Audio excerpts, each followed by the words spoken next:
Hello, these are some progressions for the 5-10-5, the lateral depth jump, and hurdle hops. For the 5-10-5, I wasn't sure if we could mess with that because it seemed like a test.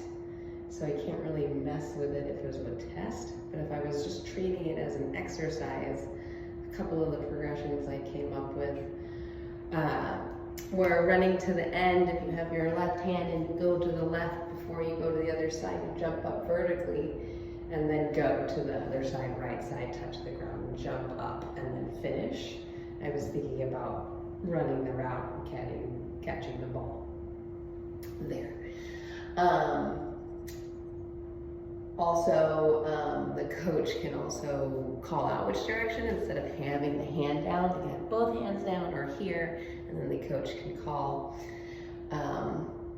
which direction. And also, I was thinking maybe the athlete can use the same hand both times. So as they go, they push off and then they touch with their left, and then they run and still touch with their left, and then come back. Thought that would be another good progression using lots of different traveling planes. The lateral depth jump, again, you can start from the basic version. It can be done landing on 2 feet or 1 foot. As a dancer, I consider these like, how do I make these more interesting? And how do I incorporate all the ways you can move and dance in these exercises? So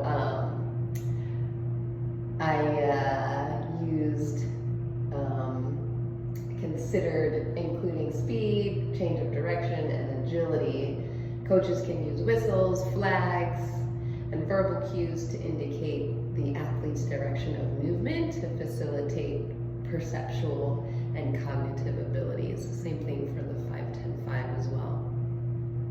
So I thought maybe after they came down from their lateral and then they did their jump, and then they can right away do a lunge right after that jump, either on the same side that they've come down on, do it, or alternate, or whatever, to keep track of how many you're doing on each side. Also, I thought they could, after the jump down, up, they could shuffle, practice that.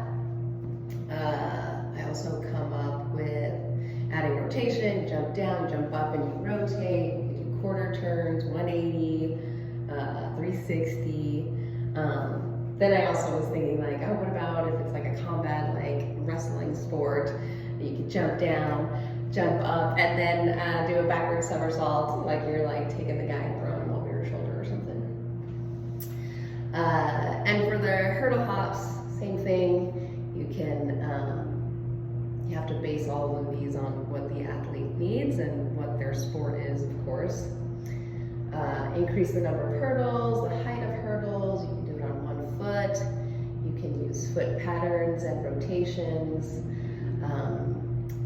Any of that combination, work on the speed of completion, add a jump in between each hurdle. And then of course I'm a dancer, and so I thought using rhythm in the jump patterns. So like if we can like jump over some hurdles, you jump over and then you stay there, and then you jump over and then you stay there. Or we can add like quarter turns as you do that, and jump, and a flat, and a jump, and a flat. Or patterns, of course dancer, music, so I'll go forward, back, forward, forward, forward, back and forward, forward, forward, forward. Any sort of pattern like that. Again, get them thinking and using the whole body. So those are my progressions.